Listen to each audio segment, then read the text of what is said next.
Madam ஒரு நிமிஷம் நீங்க உட்காருங்க போது. மேடம் இவர் என் மேல இருக்கிற கோவத்தை செல்வத்து மேல கட்டுறது கொஞ்சம் அவனாலுமே புரிஞ்சுக்க சொல்லுங்க.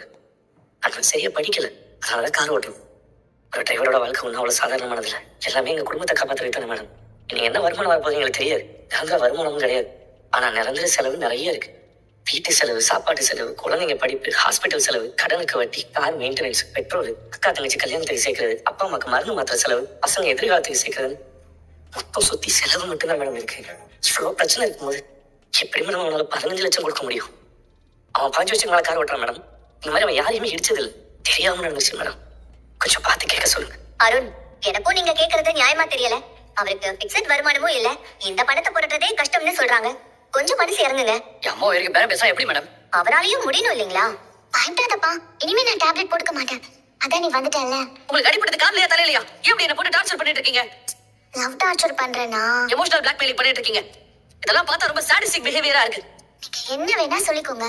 எனக்காக நீங்க வந்தீங்கல்ல, ஐ அம் ஹாப்பி. இப்படி மிரட்டி வர வைக்கிறீங்க, இதெல்லாம் உங்களுக்கு தப்பா தெரியலையா?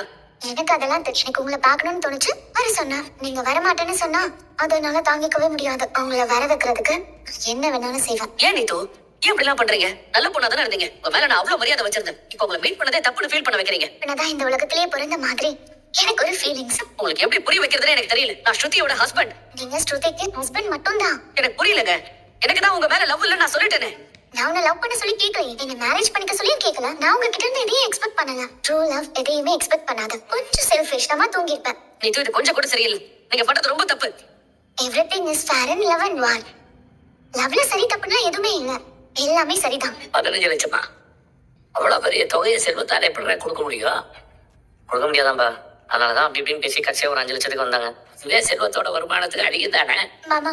இதுவே ரொம்ப கஷ்டப்பட்டு பேசி கொண்டு வந்திருக்கோம். எதிர்பாராம நடந்துச்சு. செல்வானனும் பாவம், அவர் குடும்பமே அவர் ஒரு ஆளு வருமானத்தை நம்பிதான் இருக்கு. இவரும் எவ்வளவோ சொல்லி பாத்துட்டாரு மாமா. அருண் கேட்கல. புரியுதுமா? முத்து மேல இருக்கிற வெறுப்புனாலதான் அருண் அப்படி நடத்துக்கிறான். அதுவும் காரணம் தான்ப்பா. ஆனா 5 லட்சத்துக்கு வந்ததே பெரிய விஷயம் தான்.